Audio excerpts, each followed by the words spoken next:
or is it a nice day to maybe be at the zoo or a little toasty outside? It's going to be a little toasty. If you can get in there early, absolutely. If you can't get in until later, you definitely want to take the proper precautions. Right now, I mean, it's going to be the coolest time of the day right now. 77 right now in Temple, 75 in Austin, 79 in Bryan, and 78 in Waco. We're looking at our satellite and radar, and there's really no activity. I'm watching this stalled out front well to the north, mostly in central Oklahoma, bringing a couple showers and thunderstorms mostly to the Texas Panhandle as well as the Oklahoma Panhandle, but here we're under the influence of southwesterly winds, and that's basically bringing in a lot of that hot and dry air. And don't get me wrong, it's decently breezy out there as well, especially during the overnight hours, and that's what's keeping our temperatures staying warm, not just during the day, but also during the night. So warm, in fact, that yeah, your air conditioner forecast, I got it set to the max today because you're going to need it. It might not be running as hard now considering we're in the 70s,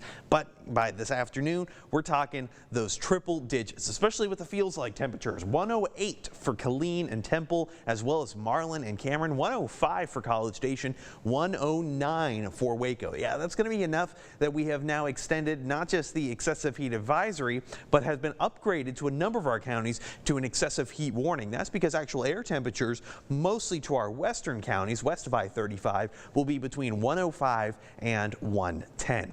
That marks 2 weeks now, 14 days that we've been under a heat advisory or heat warning for McLennan and Bell County. So this is just the beginning, and more than likely this will likely get extended once again. Wednesday is expected to be the hottest, so of course it's always important to check out the heat dangers. If you're feeling faint or dizzy and you have a rapid or even a weak pulse, just get to a cool air-conditioned place, drink plenty of water, or even take a cool shower, use a cold compress. But if you have a throbbing headache and you stop sweating, you got red hot dry skin, you might be suffering from heat stroke, so call 911. Of course, to prevent all of this, stay hydrated, stay cool any way that you can. During the overnight, it's not going to be too terribly bad. We're still going to be in those mid to upper 70s, although with mostly clear skies, you'd expect it to cool off a little bit faster. A lot of that heat is going to escape into space.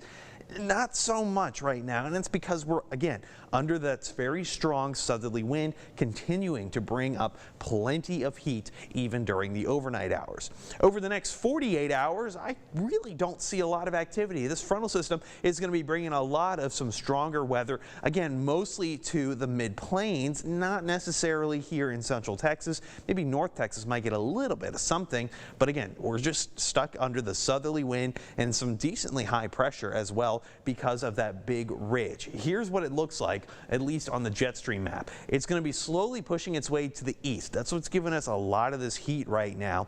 But as it moves to the east, we start to see a dip out to the west. That might be our next cool front. I'm not going to call it a cold front because temperatures are barely expected to drop. As a matter of fact, let's look at the 7-day. We're seeing those temperatures maybe getting down into those upper 90s, more so what we should be at for this time of year, but certainly still very hot and possibly still under that heat advisory category.